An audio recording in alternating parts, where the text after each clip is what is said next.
Generally speaking, face-offs here, offensive zone. The right winger would be on the right side. The left winger would be on the left side. But what teams have been doing, swapping, putting the right winger on the offensive team on his off wing, putting the left winger on the offensive team on his off wing. The idea being, if the excellent centerman, who takes great pride in his face-offs, can get a puck to pop in behind him, there's an opportunity for this quick attack off the boards on his forehand, shoot the puck. And the reason why this works is that these hash marks, which were put in, now make it so much harder, because if Rupper takes 2 steps up the ice, so now how am I supposed to get a hold of Mike Rupp or Anthony Duclair or whoever if he takes off of a one draw? So you win the face-off.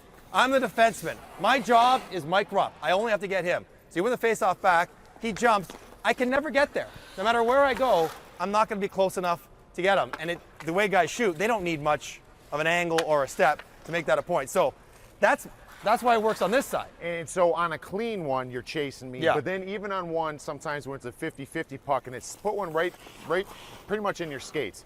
So sometimes when it stops right there, I know all I have to do is a lefty too, because I just got to get my body. I'm going to step in here and grab it. Now he's on the backside of me. Nowadays, you're going to hook my hands. You can do something. I'll draw a penalty. And worth noting, who's dropping the puck? There's a ref here. He drops the puck and usually backs off. I'm tracing in. So I'll go right off his hip. He's running a pick. I can set a pick for myself. Accidentally, does not matter. Okay, so that's why it works on this side. Now, let's flip sides. If I'm a defensive winger on the same setup, so now we have a lefty shooting.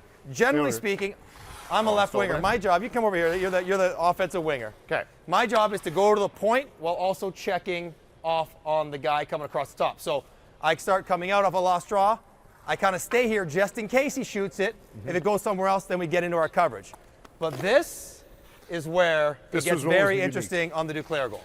So what I loved, the creativity with Florida, they brought in Aaron Ekblad, Montour stayed on the ice, both right shot defensemen. Time of the game matters here because there's so little time left of loading up, thinking offensive play. Yeah. So they have 2 right shot defensemen on the ice. They take their quote-unquote left defenseman, who's a righty, and bring him across the I'm dot Brandon line. Montour. Usually, I'd be standing over here. Correct. But in this play, I'm standing here because if you win it here, guess what I have? Right. And A one-timer. And Aaron Ekblad is over here. He should be a lefty. He should be on the blue line. He's actually way down here, like in Ovi's office, thinking he's got a one-timer. Right. So that changes everything for The setup. these guys. Stepping in. No one's stepping into the circle now. So now I'm the inside winger. My job is usually go get that point man. But my point man now is right in front of me, center of the ice. So I can't commit to the guy coming across the back because I have to kind of worry, what if it goes out for a one-timer? I have to be ready for block the puck. The other winger, same thing. I got to be worried about Ekblad. So now you've really isolated Duclair and his defenseman. So I think that the play is to utilize the setup, the unique setup, but also to the point here. You just want the other team to think. Before the faceoff, we're like, hey, you know, you're on the defensive side. You're Vegas. Hey, B, look, this is what we got. We got this. We got that.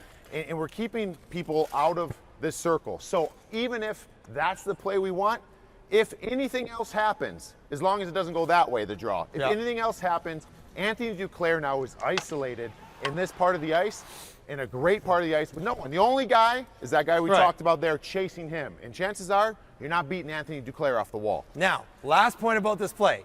We got Montour in the middle. We got Ekblad over there. Got Barkov, Big B in the middle. Where is he actually trying to go with this faceoff? He's a left shot. He's a left shot. It's clear.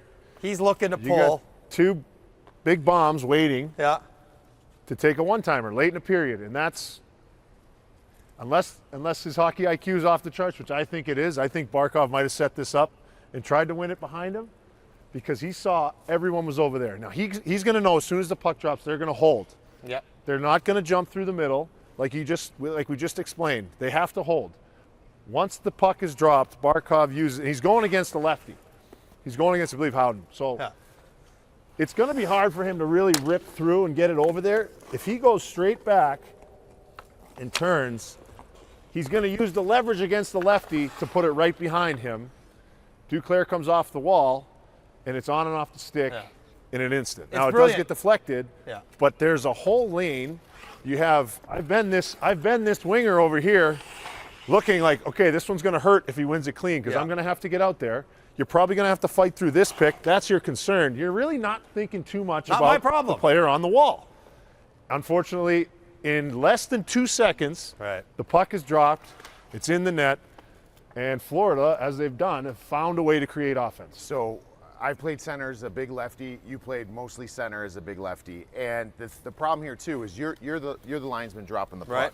If I'm going power, if the linesman's on the other side of me, I'm big, I'm cheating, and I'm swiping through. The problem is I can't when I'm here because you stick your knob out here. And I used to hate it. I used to always try to buddy up with the linesmen and be like, can you give me a little bit more room? I need a little bit more room because I want to swing through. And sometimes the linesman blocks you swinging through. Because I'm right here. The fact that Barkov can even pull off a win here, even though it's a strong side going this way or even behind him, he's almost got to pick it to go between his legs as well. So I find that he's a big boy, long stick sticking out. So that's a little challenge in the game inside itself. Absolutely. It's a tough spot. That's why you see lefties like to go forehand here. Sid's probably the best at it, I think.